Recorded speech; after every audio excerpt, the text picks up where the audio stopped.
దానియేలు గ్రంథము 9వ అధ్యాయం మొదటి 20 వచనాలు మనం మార్చి చదువుకుంటాం. దానియేలు గ్రంథము 9వ అధ్యాయం మొదటి 20 వచనాలు మనం మార్చి చదువుకుంటాం. మాదీయుడగు అహష్వేరోషు యొక్క కుమారుడైన దర్యావేషు కల్దీయులపైన రాజు అయ్యెను.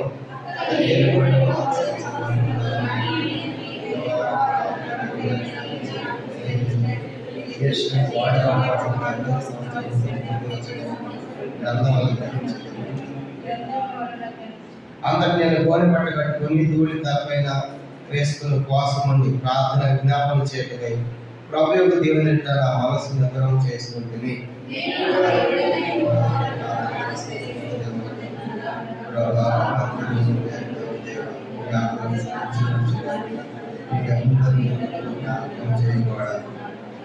మేమైతే నీ దాసులకు ప్రవక్తలు నీ నామమును బట్టి మా రాజులకు మా అధిపతులకు మా పితరులకు యోదయ దేశాలందరికీ చెప్పిన మాటలను ఆలకింపక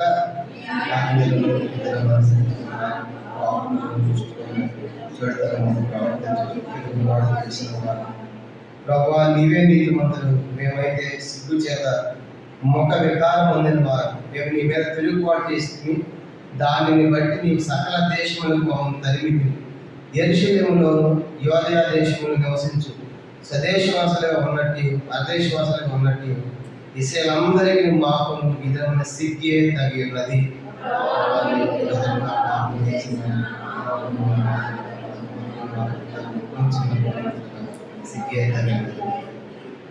మేము మా దేవుడైన యెహోవా విరోధంగా తిరుగుబాటు చేసి అయితే ఆయన కృపాక్షమాపణ గల దేవుడై ఉన్నాడు.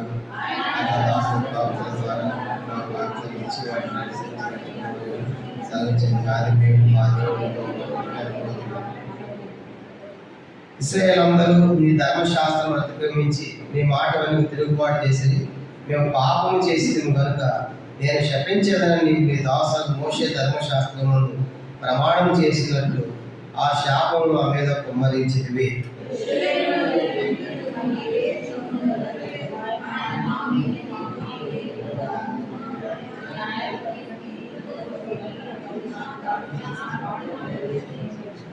మోషే ధర్మశాస్త్రం రాసిన కీడంతా మాకు సంభవించినారు. మేము ఆ చెడు నడవడి మారకపోతే నీ సత్యమును అనుసరించి బుద్ధి తెచ్చుకున్నట్లు మా దేవుడిని యెహోవాను సమాధానపరచగలకపోతే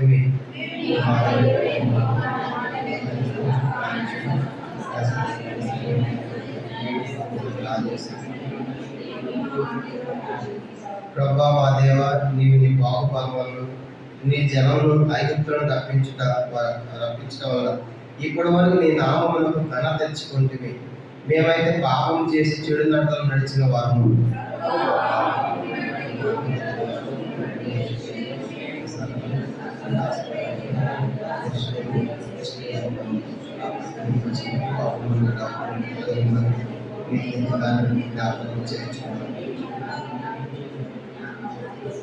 ఇప్పుడైతే మా దేవ, దీన్ని బట్టి నీ దాసులు చేయి ప్రార్థనలు విజ్ఞాపన ఆలకించి ప్రభు చిత్తానుసారంగా శిథిలమైపోయిన నీ పరిశుద్ధ స్థలం మీదకి నీ ముఖ ప్రకాశము రానిము.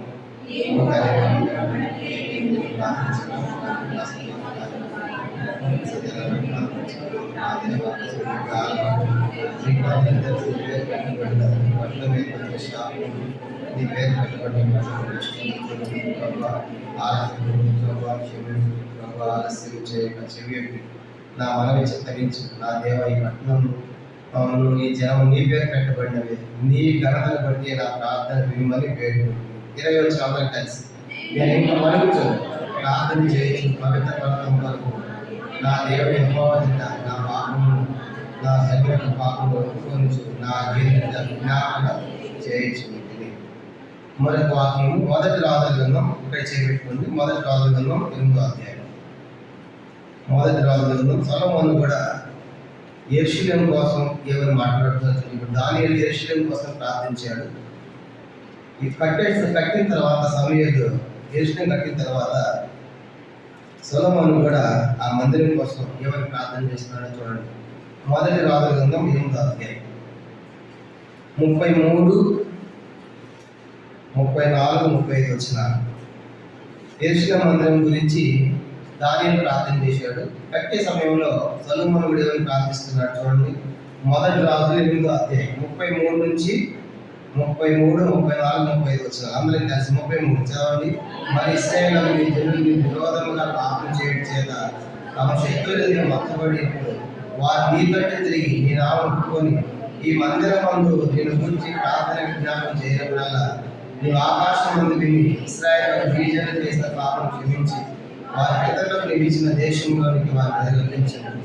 మరి వాళ్ళని విరోధంగా పాపం చేసినందున ఆకాశం మూయబడి వర్షం లేకపోగా నీవు వారిని ఇలాగ శ్రమపెట్టడం వల్ల వారిని నామం ఒప్పుకొని తమ పాపం విడిచి ఈ స్థలం తట్టు తిరిగి ప్రార్థన చేసిన ప్రార్థనగా ప్రభు వాక్య భాగం దీపించినగా ఇక్కడ మనందరితో మాట్లాడుతున్నా గమనించమంటే సొలొమోను మన యెరూషలేము మందిరం కనుక ఎంతో వైభవంగా కట్టాడు. ప్రపంచంలో ఏదన్నా ఎంత ఉంది అద్భుతం ఉందంటే సొలొమోను కట్టిన మందిరమే. ఎందుకంటే ఎలాగో కట్టాడంటే ఆ మందిరము కనుక ఇటుకలు కనుక ఆ సిమెంటు మనం వేస్తాం కదా, ఆ సిమెంట్ వేసే దాంట్లో మధ్యలో బంగారం వేసాడు.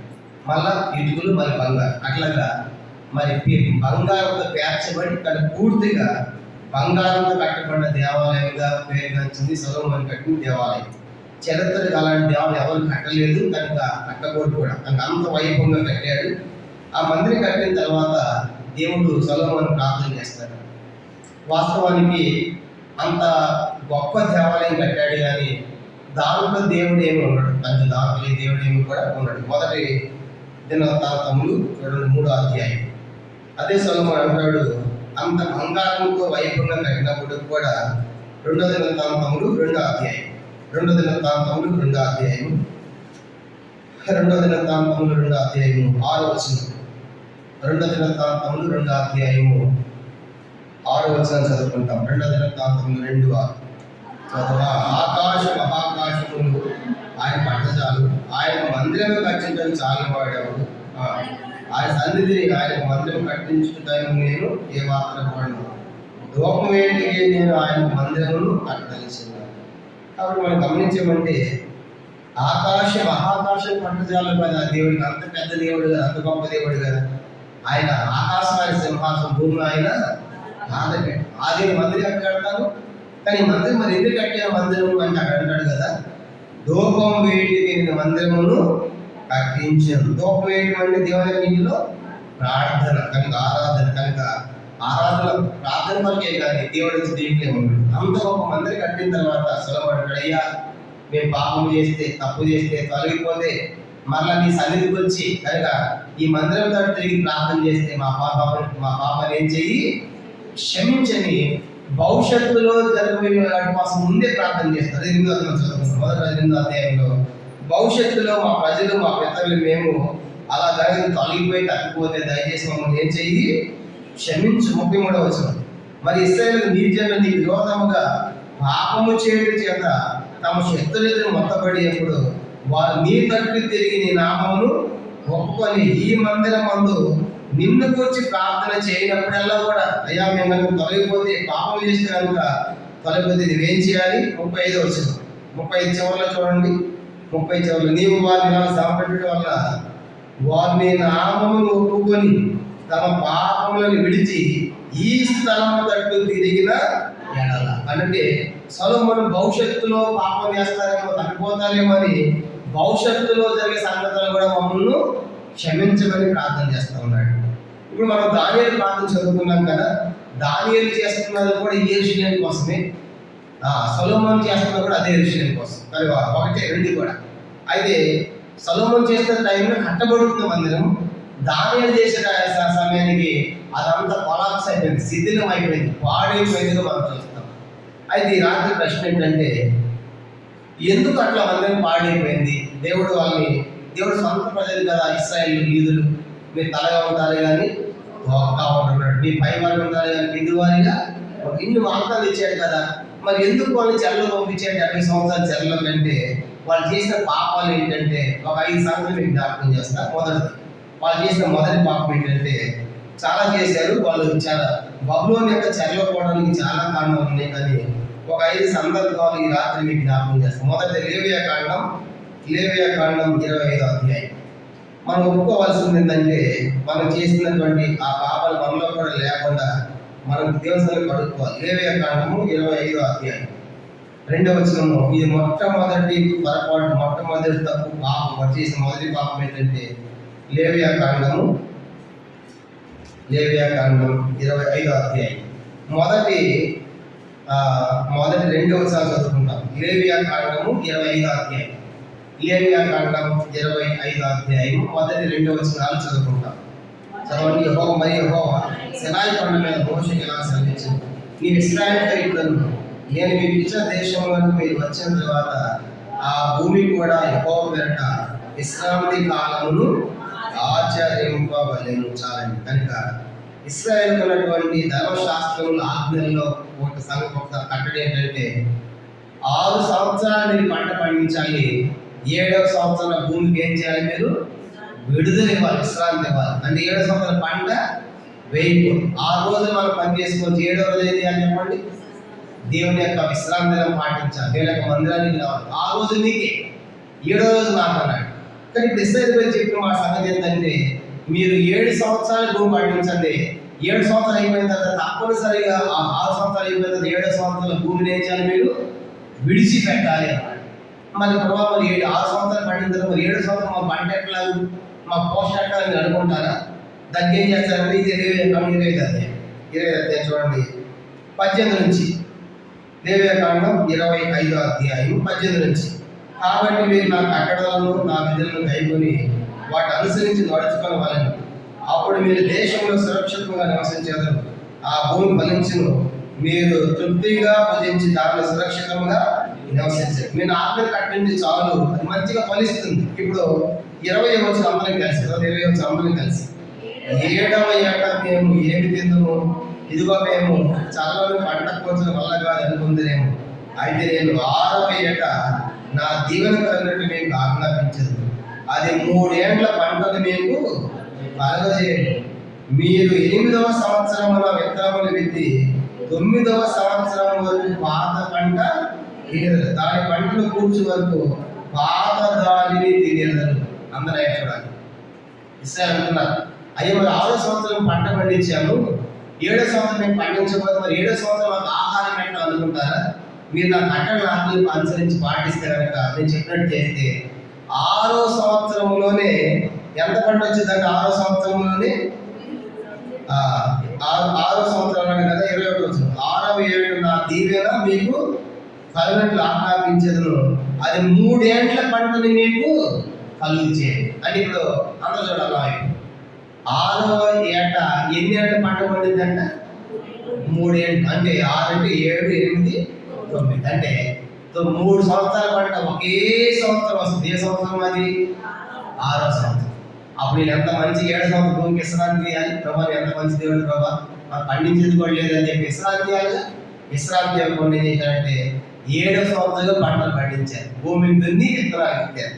దేవుడు ముందే చెప్పాడు. కనుక 6వ సంవత్సరం మీకు 3 ఏళ్ళ పంట వచ్చింది. అంటే 9వ సంవత్సరం మీరు ఏం తింటారు? ఆహారము పాత నీళ్ళు తింటారు. కానీ మొత్తం వచ్చే పాత ఉంటుంది, అంత సముద్రం ఉంటుంది.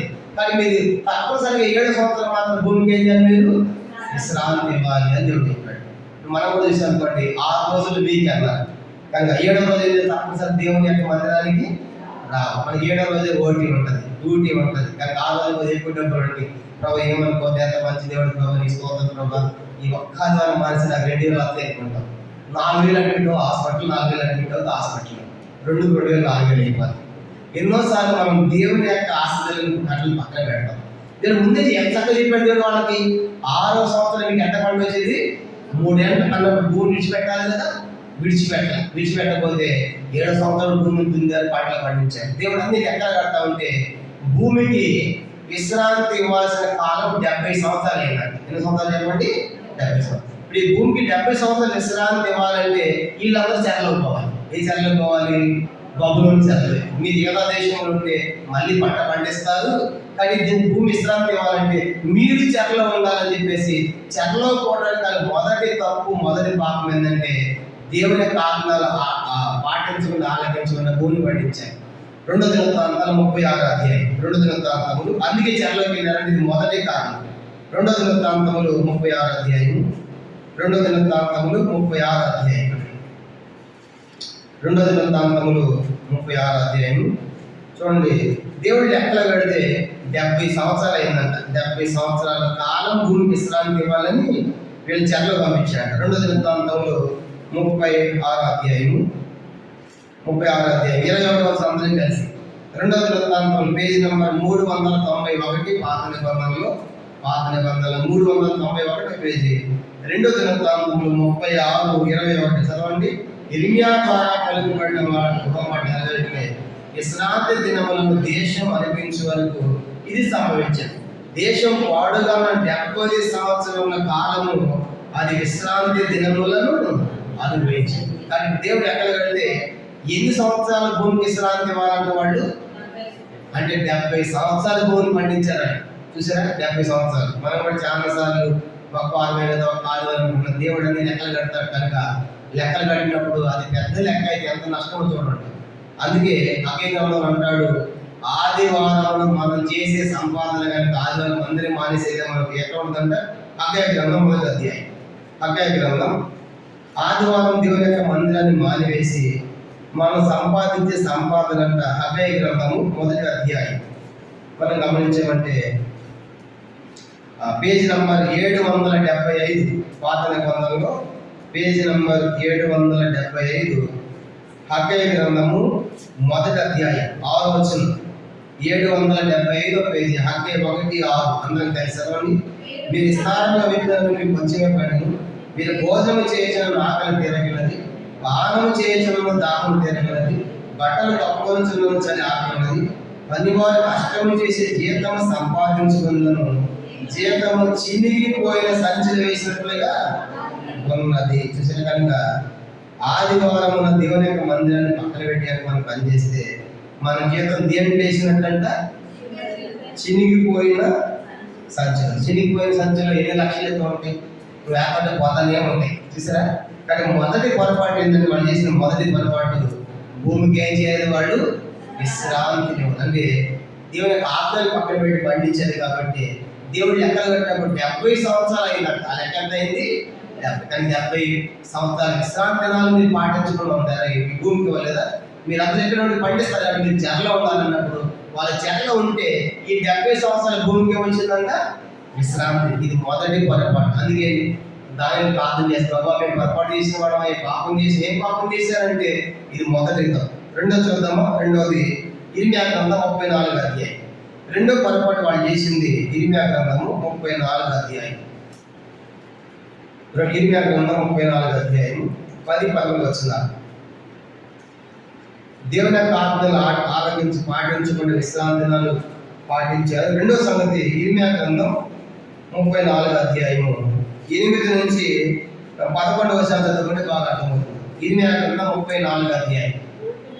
ఇర్మియా గ్రంథం 34వ అధ్యాయం 8 నుంచి 11 వచనాలు.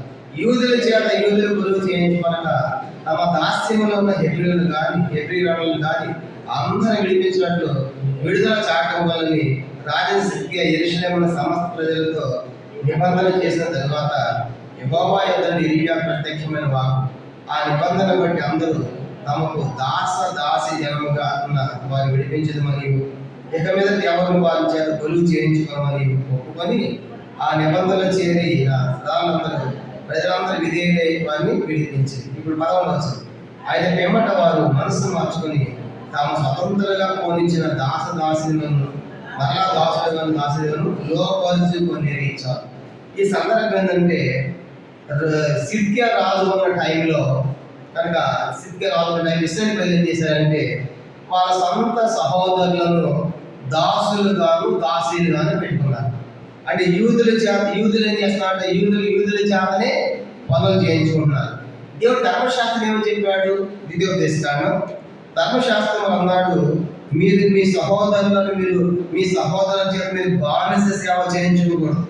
ద్వితీయోపదేశకాండం 15వ అధ్యాయం 12వ వచనం. ద్వితీయోపదేశకాండం 15వ అధ్యాయం 12వ వచనం. ద్వితీయోపదేశకాండం 15:12 చదవండి. నీ సహోదరుల హెబ్రీయులే కానీ నీకు అమ్మబడి 6 సంవత్సరం నీకు దాస్యం చేసిన 7వ సంవత్సరంలో వారు విడిపించి నీ యొద్ద నుండి పంపివేయబడి, అయితే వారిని విడిపించి నీ వద్ద నుండి పంపివేయకూడదు, నీ బట్టి చేతులతో వారిని పంపివేయకూడదు. అందరూ చూడాలి. ధర్మశాస్త్రం ఏమని చెప్పాడు దేవుడు, మీరు హెబ్రీయులు కదా, యూదులు కదా, మీరు ఏం చేయాలంటే మీ దగ్గరటువంటి మీ యూదులను 6వ సంవత్సరం రాగానే దాసులుగా ఉంటే ఏం చేయాలి, 7వ సంవత్సరం వాళ్ళు ఏం చేయాలి, విడిపించాలి. కనుక వాళ్ళు దాసులను పెట్టుకోకూడదు. కనుక 6 సంవత్సరాలు అసలు దాసులనే పెట్టుకోకూడదు. ఒక మీ సహోదరు దాసులుగా పెట్టుకుంటే 6 సంవత్సరాలు పెట్టుకుని 7వ సంవత్సరం ఏం చేయాలని వాళ్ళని విడిపించి పంపించాలి. ఎక్కడ పంపించాలి, మళ్ళీ ఒడ్డు చేతులు కాదు, ఎంతకాలం మాకు బానిస చేసే దాసులుగా అని కొంత ఇచ్చి పంపించాలి. ఇప్పుడు ఇది కాకుండా 34వ అధ్యాయంలో రాజు సిద్కియా ఏం జరిగిందంటే వీళ్ళు దాసులుగా పెట్టుకున్నారు. ఎవరు, ఇశ్రాయేలు ప్రజలే, ఇశ్రాయేల్. అప్పుడు ప్రవక్త ప్రకటించాడు, మీరు మీ సహోదరుని దాసులుగా పెట్టుకోవాలి, అందరూ విడిపించాలంటే ఏమన్నారు అనుకోట. సరే సరే విడిపిస్తారు, అందరూ విడిపించారు. విడిపించిన తర్వాత మళ్ళీ ఆలోచించుకున్నారు, మరి 6 సంవత్సరాలు పని చేశారు కదా, ఈ పనుడు పోతే మళ్ళీ ఈ పనుడు చేయాలి, ఈ పనుడి పనుడు మొదలు అని చెప్పేసి విడిపించినట్టే విడిపించి మళ్ళా తెచ్చి పనులు పెట్టుకున్నారు. అంటే రెండో తప్పు ఏంటంటే తమ సహోదరులని దాసులుగాను దాసీలుగాను చేసుకున్నారు. ఇది రెండో తప్పు. మొదటిదేమో భూమి విడిపించమంటే భూమిని విడిపించలేదు. రెండవదేమో మీ సహోదరులు అయ్యా మీరు దాసులు ఉండకూడదు అని చెప్తా ఉంటే విడిపించాలంటే విడిపించాలి, కానీ మళ్ళీ ఏం చేశారంట చూడ మాట 11వ 34:11. అయితే వెంబట వారు మనసు మార్చుకొని తాము స్వతంత్రులుగా పోలించిన దాసీజనులను మరలా దాసులుగాను దాసీలుగాను లోపరుచుకునేది. కానీ మీరు యూదులు మీరు కొలు చేసుకోకూడదని చెప్పినప్పుడు ఆ మాట ఆలకించలేదు. అని రెండో తప్పు ఏంటంటే తమ సహోదరులని దాసులుగాను చేసుకున్నారు. కనుక విడిపించలేదు. మొదటి భూమి విడిపించలేదు, రెండవదిగా తమ సహోదరులు విడిపించలేదు. రెండో తప్పు చేశారు. కనుక దేవుని యొక్క ధర్మశాస్త్రం ఉల్లంఘించే రెండో.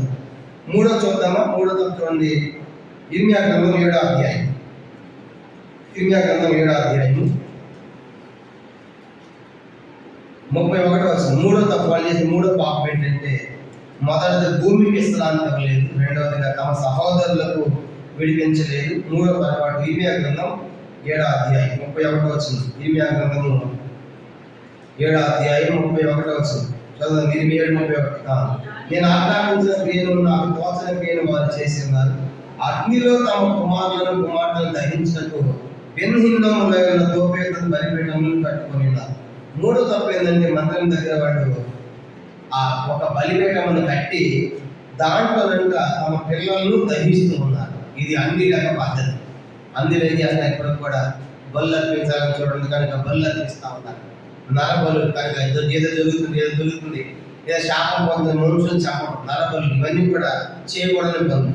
ఇస్రాయేల్ 3 పనులు చేశారంటే మందిరంలో తమ పిల్లలను అగ్నిలో దహిస్తున్నారు, అగ్నిలో కాలుస్తున్నారు. మన భారతదేశం కూడా ఎలాంటిదంటే మిషనరీలు మన ప్రాంతంలో రాకముందు కొంతమంది ఇంట్లో ఉన్న శని వచ్చిందనుకోండి, నీకు నీ పిల్లలు తీసుకుని సముద్రాలు పడేస్తే ఆ దయ్యం పోతుందని అలా పడేసేవాడు పిల్లలు, అలా చనిపించేవాడు మన భారతదేశం. అలాంటి భయంకరమైన ఈ ప్రాంతానికి ఎంతమంది మిషనరీలు వచ్చి అలా చంపకూడదు కనుక భర్త చనిపోతే భార్యను తల్లబెట్టేవాడు సత్సంగం, అలా చేయకూడదని అలా ఎన్నో సంస్కరించారు. కనుక సంఘ సంస్కర్తలు వాళ్ళు ఎంతమంది మిషనరీలు ఉన్నారు. కానీ రెండో తప్పేది, మూడో పొరపాటు వీళ్ళు తమ పిల్లలు అగ్నిలో కాలుస్తున్నారు. మొదటిదేమో భూమికి విశ్రాంతి ఇవ్వలేదు, రెండోదేమో సహోదరులను దాసులుగా చేసుకుని విడిపించకుండా చేశారు. మూడో తప్పు ఏంటంటే పిల్లలను అగ్నిలో కాల్చివేయడం, దహించివేయడం. అదే మాట ఇర్మియా గ్రంథం 19వ అధ్యాయంలో ఉంటుంది, 5వ వచనంలో, 32వ అధ్యాయం 35వ వచనంలో కూడా ఈ మాట ఉంటుంది. కానీ సేమ్ ఇదే మాట. ఇర్మియా గ్రంథం 19 5వ వచనంలో కూడా, 32 35వ వచనంలో కూడా ఈ మాట ఉంటుంది. కానీ ఇప్పుడు మనం 3 సంగతులు చూసాం. మొదటి తప్పు ఏం చెప్పడం, మొదటిది భూమికి విశ్రాంతి అందుకే చల్లకి. రెండవదిగా తమ సహోదరులను దాసత్వంలో వారు 7వ సంవత్సరం విడుదల చేయండి, అది రెండో తప్పు. మూడో తప్పు ఏంటి, మందిరంలో తమ పిల్లలను అన్నిలాగా పిల్లలను దహించడం, పిల్లలను కాల్చివేయడం లాంటి పనులు చేశారు. మూడు. 4వ చూద్దాము. 2 దినవృత్తాంతాలు 36వ అధ్యాయం. 4వ తప్పు 2 దినవృత్తాంతములు. ఇవన్నీ కూడా ఇశ్రాయేలు చేసిన పాపం. 2 దినవృత్తాంతములు 36వ అధ్యాయం 16వ వచనం. 2 దినవృత్తాంతములు 36, 2వ దినవృత్తాంతములు 36వ అధ్యాయం 16వ వచనం చదువుకుంటాం. చదవండి. 36, 16 చదవండి. వారు దేవుని దూతను ఎంకాణి చేయొచ్చు, ఆయన వాక్యములను తృణీకరించు, ఆయన ప్రవక్తలు హింసించులాగా నివారణ శక్తి కాకుండా యెహోవా కోపం ఆయన జనుల మీదకి వచ్చింది. దీనికి ఎందుకు కోపం వచ్చిందంటే వాళ్ళు దేవుని వాక్యములను తృణీకరించు. చూసిన మూడో తప్పు ఏంటంటే దేవుని యొక్క వాక్యం వాళ్ళు చెప్తా ఉంటే ఆయన మాకు తెలిసిందని తృణీకరించారంట, అపహాస్యం చేశారంట, దేవుని యొక్క వాక్యాన్ని ప్రవక్తలను చంపారంట, ఎగతాళి చేశారంట. అందుకే దేవుడి కింద 12వ వచనంలో ఆయన వారి మీద కల్దీ లాంటి బబులోను రాజును రక్తం వారి పరిశుద్ధ స్థలంలో ఉన్న మందిరంలోనే యవనస్తులను కట్టకుండా చంపారు. యవనులను, యువతులను, ముసలివాళ్ళు కూడా నేషనల్ వెంటి వాళ్ళందరూ కూడా కనికరింపకుండా అందరూ దేవుడు అప్పగించిన కారణం ఏంటంటే మూడో తప్పు ఏంటంటే వాళ్ళు చేసిన పని. నాలుగోది దేవుని వాక్యములను తృణీకరించారు. అంటే వాక్యం విని కూడా దాన్ని పాటించకుండా ఆచరించలేదు కాబట్టి దేవుడు నెప్పుకొద్నెజరు తప్పకి చెరలోకి తీసుకెళ్ళాడు. ఇప్పుడు ఇది 4వ కారణం. వాళ్ళు చెరలోకి పోయిన 4 కారణాలు చూస్తాం. మొదటిది భూమికి వారు విశ్రాంతి విడుదల ఇవ్వలేదు. రెండవది సహోదరులకు వాళ్ళు 7 సంవత్సరంలో విడుదల ఇవ్వలేదు, కానీ సహోదరులు దాసాలు చేస్తారు. మూడవది తమ పిల్లల అగ్నిలో కాల్చి దహించేశారు. నాలుగవది ఏంటంటే దేవుడు వాక్యాన్ని పక్కన పెట్టారు, అపహాస్యం చేశారు, లెక్కలేపం చేశారు. నాలుగవది. ఐదవది ఆకర్షిద్దాము. ఆఖరి ఏంటంటే 2వ దినవృత్తాంతములు 7వ అధ్యాయం. 7వది వాళ్ళు చేసిన భయంకరమైన పాపం ఏంటంటే 2వ దినవృత్తాంతములు 7వ అధ్యాయం. 2వ దినవృత్తాంతములు వాళ్ళు చేసినటువంటి మరొక ఘోరమైన పాపము 7వ అధ్యాయం 22వ వచనం. 2వ దినవృత్తాంతములు 7వ అధ్యాయము 22వ వచనం. 2వ దినవృత్తాంతములు 7వ అధ్యాయం 22. అందరూ కలిసి జనులు ఈ దేశస్తుల తమ పితరులను ఐగుప్తు దేశం రప్పించిన తమ దేవుడిని యెహోవాను విసర్జించి ఇతర దేవులను అనుసరించి వారి పూజా నమస్కారం చేసినందున యెహోవా ఈ కీడంతా వారి మీదకి అర్పించాడు. ఐదో పాపం ఏంటంటే తమ దేవుడిని యెహోవాని విడిచిపెట్టి ఏం చేశారంటే ఇతర దేవతలు, ఇతర ప్రతిమలకు సాగిలపడ్డారు. అంటే దేవుని యొక్క మందిరంలో ఇతర దేవతలు పెట్టారు, యెహోవా దేవుడిని మర్చిపోయారు. అప్పుడు దేవుడు అన్నాడు, నెప్పుకొద్నెజరు నువ్వు లే, నా ప్రతి నేను నీకు అప్పగిస్తున్నా, ఇలా సంగతి చూడు అన్నాడు. ఆ నెప్పుకొద్నెజరు వచ్చాడు. యవనులను చూడాల, వృద్ధులను చూడాల, తల వేసిన వెంట్రుకలు చూడకుండా మొత్తాన్ని కూడా కోత కోసి వాళ్ళని గోపురం దగ్గర చెరలో తీసుకెళ్ళాడు. అలా దేవుడు అప్పగించడానికి ఇలాగ ఎన్నో పొరపాట్లు చేశారు యూదులు. మొదటిది భూమికి విశ్రాంతి ఇవ్వకుండా వాటిని పట్టించారు. రెండవది సహోదరులకు విడిపించకుండా దాసులుగా పెట్టుకున్నారు. మూడవది తమ పిల్లలను అగ్నిలో కాల్చేసి అగ్నిలో ఆచారాలు పాటించారు. నాలుగవదిగా ప్రవక్తలు వచ్చి వాక్యాలు చెప్తా ఉంటే ప్రవక్తలను అపహాస్యం చేసి వాక్యాన్ని తృణీకరించారు. ఐదవది ఏంటంటే దేవుని మందిరంలో యెహోవానే పక్కన పెట్టి ఇతర దేవతలు పెట్టి ఏం చేసినట్టు వాటిని పూజించారు. దేవుడు చూసుకుంటూ ఉగ్గుడు అయిపోయాడు, కానీ రౌద్రుడైపోయాడు, మొత్తాన్ని చెరగా అప్పగించాడు. వీళ్ళందరూ ఇప్పుడు యోధా దేశం నుండి బబులోను చెరలోకి వెళ్ళిపోయారు. 70 సంవత్సరాలు ఉన్నారు. ఎన్ని సంవత్సరాలు చెప్పండి? 70 సంవత్సరాలు. 70 సంవత్సరాలు అంటే ఒక మానవుడి యొక్క జీవిత కాలం, అంటే ఒక తరం పోయినట్టు. ఒక మంది 70 ఏడ బతుకుతాడు ఈ దినాలు? 70 సంవత్సరాలు బతకాలి అనుకుంటే ఒక తరం అంతా 70 సంవత్సరాలు చేయట్లేదు. వేరే దేశంలో, పరాయి దేశంలో ఉన్నారు. ఇప్పుడు 70 సంవత్సరాల తర్వాత విడుదల వస్తుంది అని ప్రవచనం ఉంది. ఇప్పుడు దానియేలు ఏం చేస్తుందంటే ఆయన గ్రంథాన్ని చదువుతున్నాడు. 9వ అధ్యాయం గ్రంథం చదువుతున్నప్పుడు ఆ గ్రంథంలో ఏమని అర్థమైందని చెప్పి దానియేలు 9వ అధ్యాయం, దానియేలు గ్రంథం 9వ అధ్యాయం ఆ 70 సంవత్సరాలు అయిపోతున్నా అన్నట్టుగా దానికి అర్థమైపోయింది ఆ గ్రంథాల ద్వారా. మనం వచ్చి 70 ఏళ్ళు అయిపోయింది, కానీ 70 ఏళ్ళు అయితే ఏం జరుగుతుందంట చూడండి. 9వ అధ్యాయంలో ఆ గ్రంథాల ద్వారా దానికి అర్థమైపోయింది. 9వ అధ్యాయం 2వ వచనం, దానియేలు గ్రంథం 9వ అధ్యాయం, దానియేలు 9:2. అతని ఏలుబడిలో మొదటి సంవత్సరమున దానియేలు నేను యెహోవా తన ప్రవక్త యిర్మీయాకు సెలవిచ్చినట్టు తెలియజేసినట్టు యెరూషలేము పాడుగా ఉండవలసిన 70 సంవత్సరం యెరూషలేము మందిరం అట్లా ఎన్ని సంవత్సరాలు పాడుగా ఉండాలంట? 70 పాడుగా ఉండాలి. 70 సంవత్సరములు ఆ సంపూర్తి అవుతున్న గ్రంథముల వలన గ్రహించింది కనుక ముందే చెప్పబడింది, ముందే వాగ్దానం చెప్పబడింది. యిర్మీయా 9వ అధ్యాయంలో 70 సంవత్సరాలు వాళ్ళు దాసులే ఉంటారు, తర్వాత నేను వారిని విడిపిస్తానని దేవుడు ముందే చెప్పాడు. అది ఇప్పుడు వాళ్ళకి అర్థమైందంట, గ్రంథాల ద్వారా అర్థమైపోయింది. 70 సంవత్సరాల తర్వాత విడుదల వస్తాయి.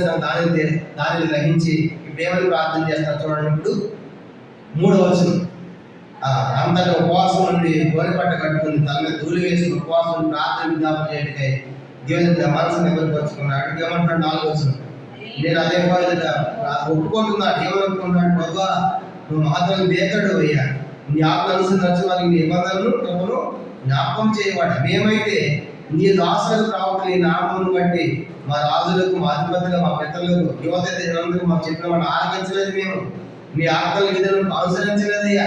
మేము భూమిని పండించాము, నీ యొక్క ఆత్మలను వ్యతిరేకించాము. కానీ సహోదరులు విడిపించలేదు, అది కూడా మేము పాటించలేదు. మేము అలాగా మేము నీ మాటలు ఆలకించలేదు. ఆలోచన నీ ఆత్మ విధులను అనుసరించుట మానేము, పాపము చేసాము, దుష్టులైపోయాము, చెడుతనం చేసాము, అలా ప్రవర్తించి తిరుగుబాటు చేసామయ్యా. ప్రభావ నీవైతే నీతిమంతులు, మేమైతే సిగ్గు చేతాము, మేము బాగా పొందాము.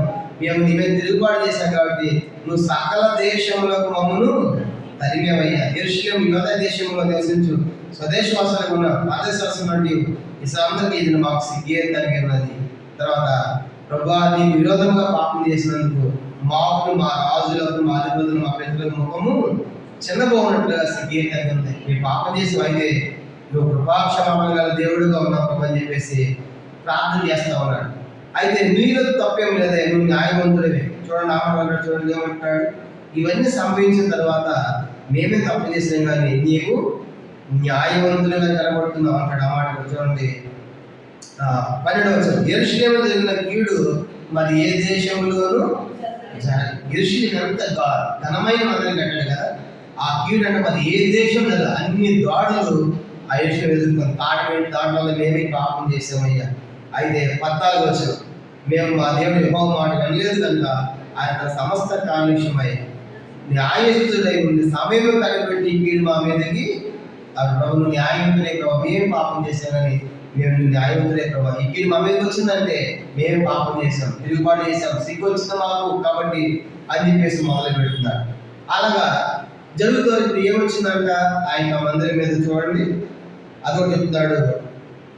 15వ వచనం, ప్రభువా మా దేవా నీవు బహు బలం వల్లను నీ జనం ఐగుప్తులను రప్పించడం వలన ఇప్పటి వరకు నీ నామలకు ఘనత తెచ్చుకోండి. మేమైతే పాపము చేసి చెడు నడతలు నడిచిన వారు. ఇప్పుడు 16వ వచనం చూడండి, ప్రభువా మా పాపములను బట్టి, మా పెద్ద దోషం బట్టి యెరూషలేము నీ చుట్టూ జరిగిన సకల ప్రజల నిందాస్పదమైనది. యెరూషలేము నీ ప్రతిష్ఠితమైన పర్వతం, ఆ పట్ట మీదకి వచ్చిన నీ కోపమును, నీ రౌద్రం తొలగమని నీతి కాలను బట్టి విజ్ఞాపనము చేసింది. యెరూషలేము దేవుని మందిరం, ఇది నిజంగా మందిరమే యెరూషలేము మందిరం. ప్రభా అయితే యెరూషలేము మందిరము చుట్టూ ప్రజలందరికీ ఏమైపోయిందంటే నిందాస్పదం అయిపోయింది. ఇంత వైభవం కాల్చింది మందిరం కదా ఇది, ఇంత వెండి భాగాలు కట్టుబడి ఇలాగైపోయింది అని చెప్పేసి అది నిందాస్పదం అయిపోయింది అయ్యా. అది పరిశుద్ధమైన పట్టణం, ప్రతిష్ఠిత పట్టణం. ఆయన దాని మీదకి ఏమొచ్చింది, దేవుని యొక్క కోపం వచ్చింది, దేవుని యొక్క ఉగ్రత వచ్చింది. ఆ పట్టణం మీదకి దేవునికి రౌద్రం వచ్చింది. 17వ వచనం, ఇప్పుడైతే మా దేవ దీన్ని బట్టి దాసులు చేయ ప్రార్థన ఆలకించి ప్రభు చిత్తానుసారంగా శిథిలమైపోయిన నీ పరిశుద్ధ స్థలం మీదకి నీ ముఖ ప్రకాశము అది మందిరం అంతా ఏమైపోయిందని చెప్పండి, శిథిలమైపోయింది, ధ్వంసం అయిపోయింది. రాజులు దాడి చేసి రాయి మీద రాయి లేకుండా పెళ్ళగించి బంగారు పెట్టుకుని పోయారు, మందిరమే లేకుండా చేశారు. కారణం ఏంటంటే ప్రభా ఇది మా పాపమే ప్రభా, మా దోషమేదయ్యా, కానీ మా పాపని బట్టి ఈ మందిరమే రౌతులు తీసుకొచ్చావు, ఇలా జరిగింది. 18వ వచనం, నీ గొప్ప కనికరమును బట్టి ప్రభు కనికరమైనటువంటి వాడు, నీ కనికరాన్ని బట్టి మేము ప్రార్థిస్తున్నాం కానీ మా సన్నిధికాన్ని బట్టి కాదయ్యా, నిలబడి సన్నిధి ప్రార్థించలేదయ్యా. మా దేవ చెవికు ఆలపింపు, మీ పనులు చేసి నీ పేరు పెట్టబడి ఈ పట్టణమును మీకు వచ్చిన నాశనమును నీ పేరు పెట్టబడి నీ పట్టణం ఒక్కసారి దృష్టిని చెయ్య చూడే కాబట్టి ఎట్లయిపోయింది ఈ మందిరం చూడయ్యా. కానీ ప్రత్యక్షమైన పర్వతం కదయ్యా, నీ యొక్క ఉగ్రత గురైపోయింది కాబట్టి నీ కనికరాన్ని బట్టి ప్రార్థిస్తున్నామయ్యా, దయచేసి ఒక్కసారి దృష్టిని చెప్పేసి దానియేలు ఆ మందిర విషయం ఎంతో పశ్చాత్తాపడుతున్నారు. అదేమని ప్రార్థన చేస్తారు చూడండి, 19 వచ్చింది, అందరూ కలిసి 19, ప్రభువా ఆలకింపు, ప్రభువా క్షమింపు, ప్రభువా ఆలస్యం. 3 మాట, ప్రభువా ఆలకించు, ప్రభువా క్షమించు, ప్రభు ఆలస్యము అని ప్రార్థన చేస్తున్నాం. 20 వచ్చింది, 20 చూడండి, నేను ఇంకా పలుకుతూ ప్రార్థన చేయించు పవిత్ర పర్వతం వరకు యెరూషలేము వరకు నా దేవుడు యెహోవా ఎదుట నా పాపమును నా జనం యొక్క పాపం ఒప్పుకొనుచు నా దేవుని ఎదుట విజ్ఞాపనము చేయుచుండు. నేను ఇలాగ మాట్లాడుతూ ప్రార్థన చేయుచుండగా మొదట నేను దర్శనం చూసిన అతి ప్రకాశమైన గాబ్రియేలు మనుషుడు సాయంత్రము బలంత సమయమున నా కడుపు నిండుకుంటుంది.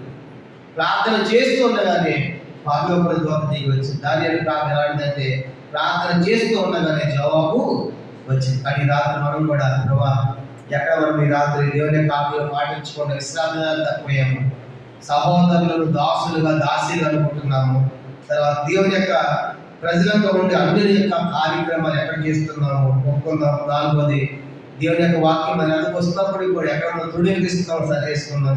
ఐదోది ఎక్కడ మనకు తెలియకుండా అన్ని దేవతలు ఎక్కడ సేవిస్తున్నాము, ఆ దేవుని యొక్క భౌతికమైనటువంటి విగ్రహాలు కాకపోవచ్చు, కానీ దేవుని కంటే ఎక్కువ దేన్ని ప్రేమిస్తే మన జీవితంలో మనకు ఒక అన్య దేవత. అవన్నీ ఎక్కడ ఒప్పుకుందాం. కాబట్టి ఈ రాత్రి ప్రభా మమ్మల్ని బట్టి యెరూషలేము పాడైపోయింది అయ్యా, దయతో మనం క్షమించయ్యా. అది ప్రతిష్ఠ పర్వతంగా చేయి ప్రభా, నీ కనికరాన్ని బట్టి చేయి ప్రభా. ప్రభా మమ్మల్ని క్షమించయ్యా, మమ్మల్ని ఆలకించయ్యా, కనుక ఆలస్యం చేయవద్దని చెప్పేసి దానిలో ఆ యొక్క మందిరం కొరకు ఎట్లా ప్రార్థిస్తున్నా మనం చూస్తాము. కానీ ఈ దినాల్లో ఆ యెరూషలేము మందిరం భౌతికమైనది అయితే ఈనాడు కొత్త నిబంధనలో దేవుని సంఘమే ఆ యెరూషలేము. కాబట్టి ఈనాడు దేవుని యొక్క సంఘాలు శిథిలావస్థలో ఉన్నాయి, ఆత్మీయంగా స్థలానిపోయినాయి. కాబట్టి దేవుని సంఘాలు పాడైపోతున్నాయి. కాబట్టి ఈ దినాల్లో ఆయన సజీవమైన సంఘమే ఆ యెరూషలేము పోలి. కాబట్టి దానిలాగా మనం కూడా ఇస్రాయేలు ఎక్కడ తప్పిపోయామో అవన్నీ ఒప్పుకుంటా దేవుని సంఘం మనం ప్రార్థన చేయడానికి ప్రభు తన మనకు దయచేయగా ప్రభు యొక్క వాక్యాన్ని దీవించుకుంటా. ఆమేన్.